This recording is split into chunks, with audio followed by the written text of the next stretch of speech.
กราบสบายดีเด้อพี่น้องทางผังลาวกราบสวัสดีเด้อพี่น้องทางผังไทยและต่างประเทศเบิดสุขุสุคนมื้อนี้ก็มาพบพ่อกับ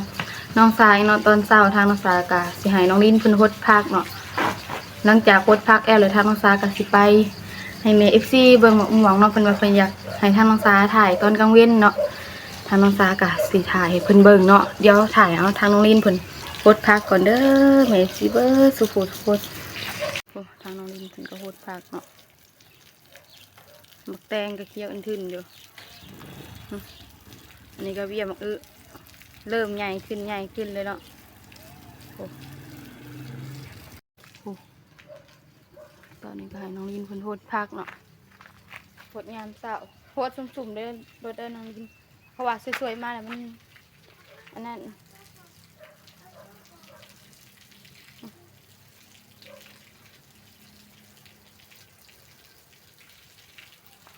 เลยเนาะผักโหดผักยามเสาเดี๋ยวทางซาไปโหดไม่ต้องลินเดี๋ยวเลยหาที่ไหนเก็บเจ้า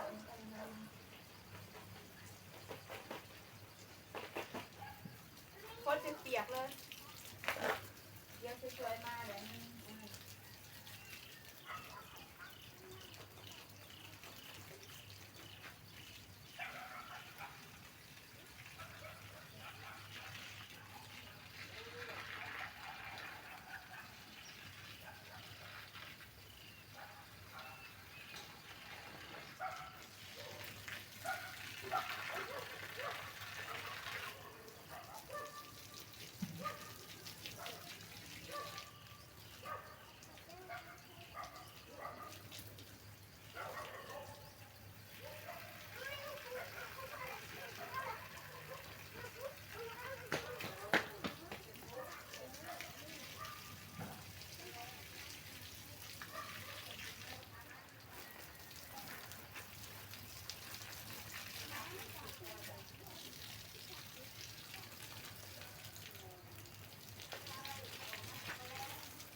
โอ้เท้าสีหนามเลย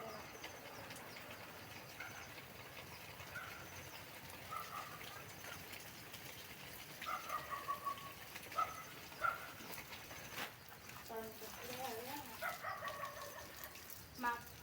ก็เริ่มใหญ่ขึ้นหน่อยเดี๋ยวแล้วกินหน้าไว้น้องนี่ให้น้องนี่กินหน้าเนี่ย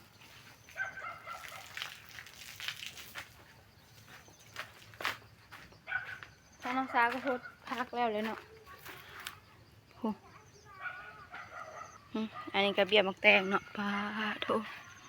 เริ่มใหญ่ขึ้นเลยเบี้ยหมักแตงนี่อันนี้ก็ต้นหมักนาว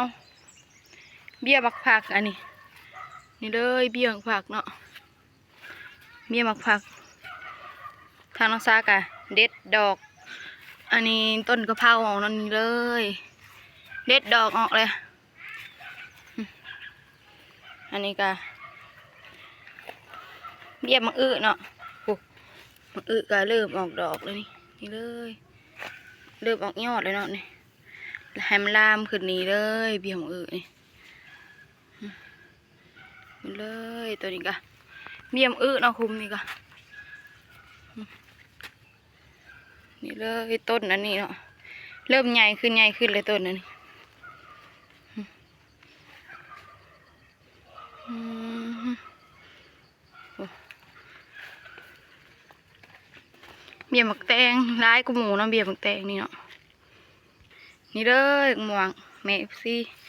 ถ่ายตอนกลางเว้นให้แม่เอฟซีเบิ่งเนาะนี่เลยดกแห้งงานี่อยู่ทางในก็มีเนาะเดี๋ยวทางน้องสาจะให้แม่เอฟซีเบิ่งโอ้เพิ่นว่าอยากให้ทางน้องสาถ่ายตอนแจ้งให้เบิ่งเนาะนี่เลยหมวงต้นนี่ดกคักเนาะทางน้องสาก็ถ่ายตอนแจ้งให้แม่เอฟซีเบิ่งเลยเด้อที่เพิ่นบอกทางน้องสาแหละอันนี้เลยโหหมวงใบมันปกมันก็สิบเห็นไปได้เนาะทางข้างนอกโคอันนี้ก็ที่มันเท็ดนอกหมวงนี่เลยหมวงลูกใหญ่ๆเลยเนาะนี่เลยหมวงลูกใหญ่ๆเลยโอ้ไอทงว่ะมันเริ่มเพิ่มเลยไอทงว่ะหมากใหญ่นี่เพราะว่าทางน้องซาเด็ดไปให้ไอทงเพิ่นกินเนาะเมื่อวานนี่อยู่วางเห็ดเวียกเพิ่นนี่เลยพี่ขางนี่ทางในเนาะนี่เด้อทางน้องซาถ่ายให้แม่เอฟซีเบิ่งเลยเด้อตามที่แม่เอฟซีอยากให้ทางน้องซาถ่ายตอนกลางเว้นเนาะทางน้องซาก็ถ่ายให้แม่เอฟซีเบิ่งแล้วตอนกลางเว้นกะเห็นคักเนาะแบบมันแจ้งเลยโหต้นนี้ก็เป็นดอกเลยต้นนี้ก็เริ่มเป็นดอกแล้วก็สิเป็นมากต้นนี้ก็ฮักก็ออกดอกใหม่เนาะต้นนี้ก็ออกดอกใหม่แล้วต้นนี้ต้นน่ะก็หมักม่วงมันเนาะก็สิเบิดแหละกินทุกมือทางน้ำซาโรสะอ้อนหมักม่วงแท้ๆถ่ายตอนกลางเว้นให้แม่เอฟซีได้เบิ่งเลยเด้อหมักม่วง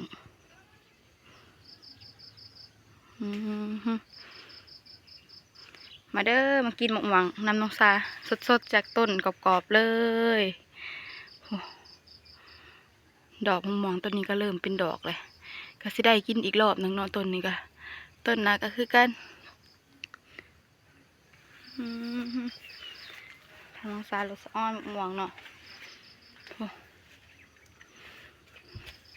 ถ่ายให้แม่เอฟซีได้เบิ่งได้หาบส้มเลยเด้อหมกหวังถ่ายตอนเช้าเนาะคุณว่าหรือว่าตอนกลางเว้นนี่เลย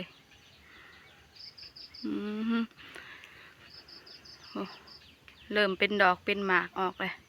ต้นได้ก็เริ่มเป็นดอกออกแล้วนี่ทางน้องสาทางหยางคนในนี่เกิดขึ้นไม่เลยหยางในทางน้องสาขอทักหน่อยก่อนเด้อ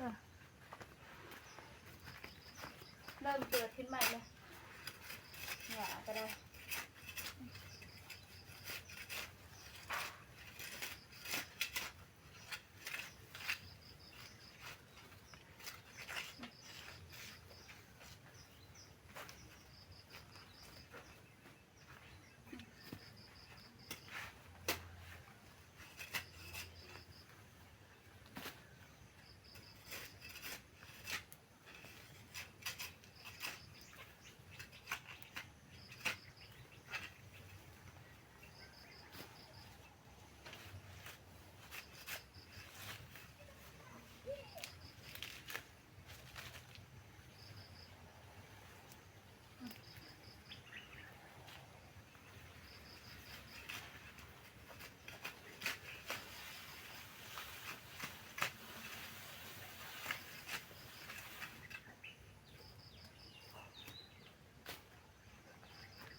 เอามาให้เลยลูก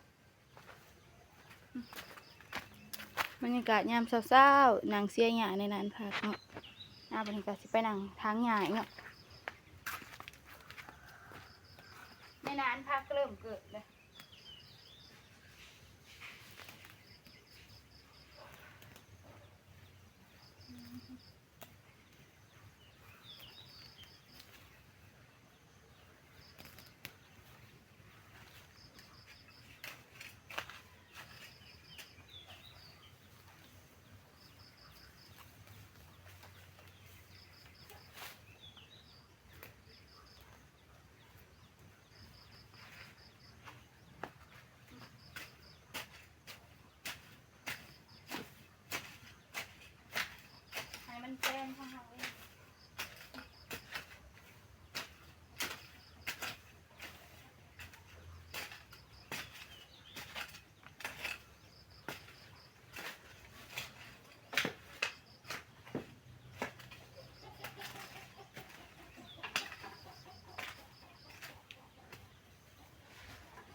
างออกจากแคมอันนี้คือสื่อเนาะ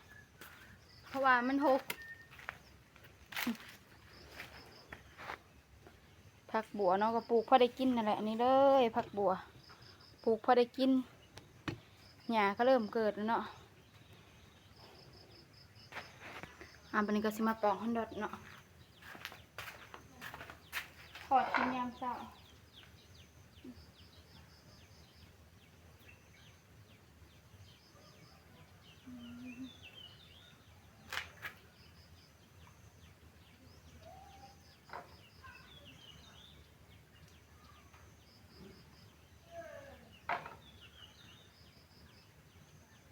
มักม่วงก็เริ่มเป็นดอกแล้วต้นไม้ก็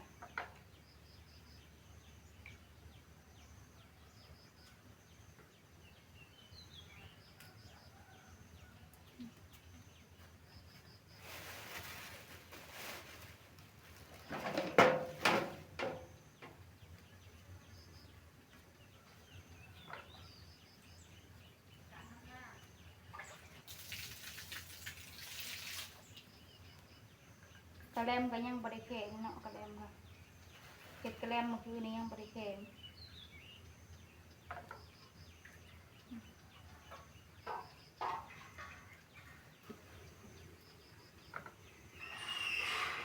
เดี๋ยวเราทำซากระปอกเอง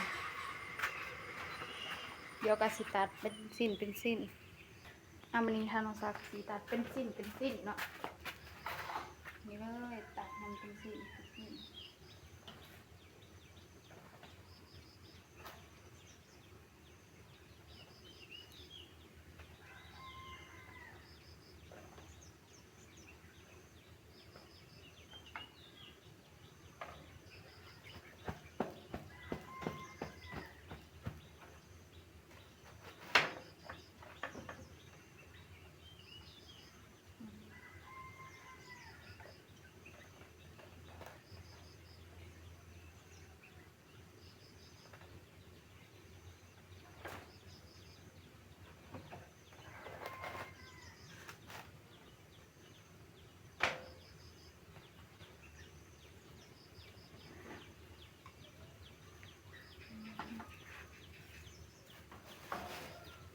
ทอดมันดอดกินกับข้าวมางามค่ะ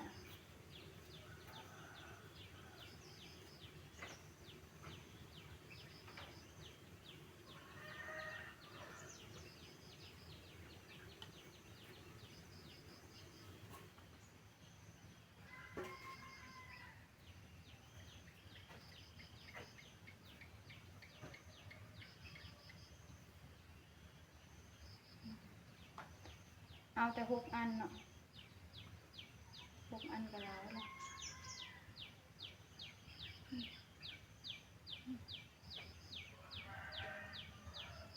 น้องลิดเอาน้ำมันไปขายนี่กระตุกเนาะนี่เลยอันดับขาดได้แล้วที่ทางซาจะไปทอดกัน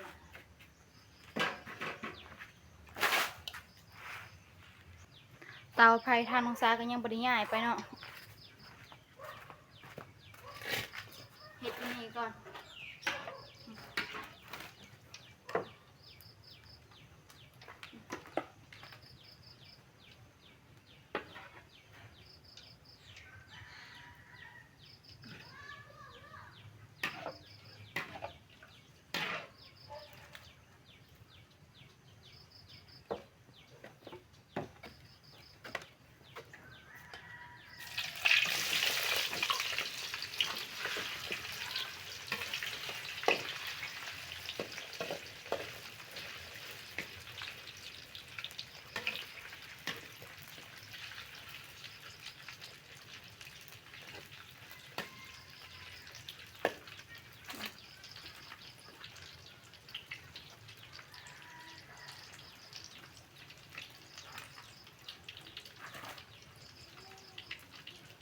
เฮาซื้อมาไว้ทอดกินยามเช้านี่ไข่แล้วเนาะอันนี้ซื้ออยู่บรรทัดนะคุณสุ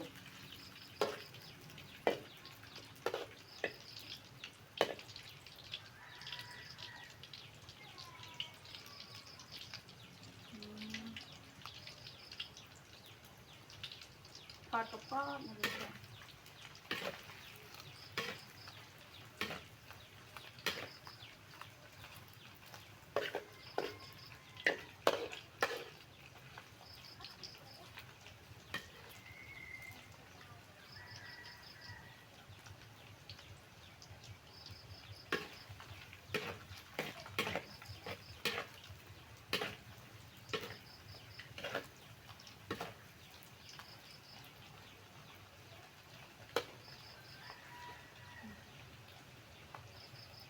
ดนๆแล้วมันก็กรอบ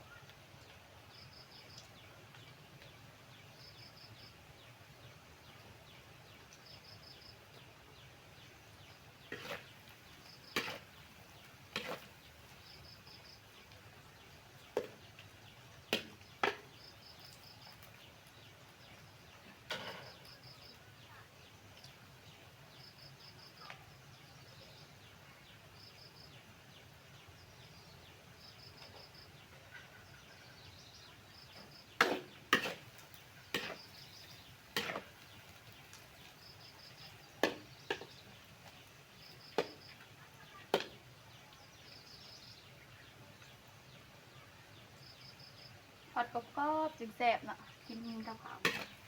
กิน3 คนสำนี่แหละ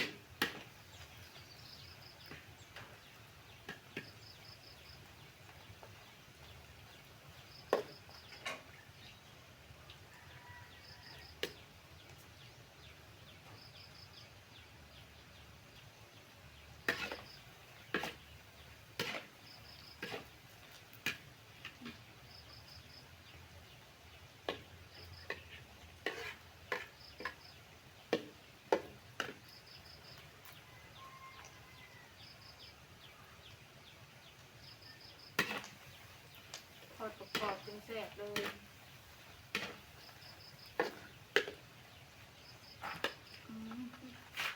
หมอกระพุดเนาะได้ที่แห้งหมอกะโอ้ตอนนี้ก็เริ่มกรอบแล้วเนาะ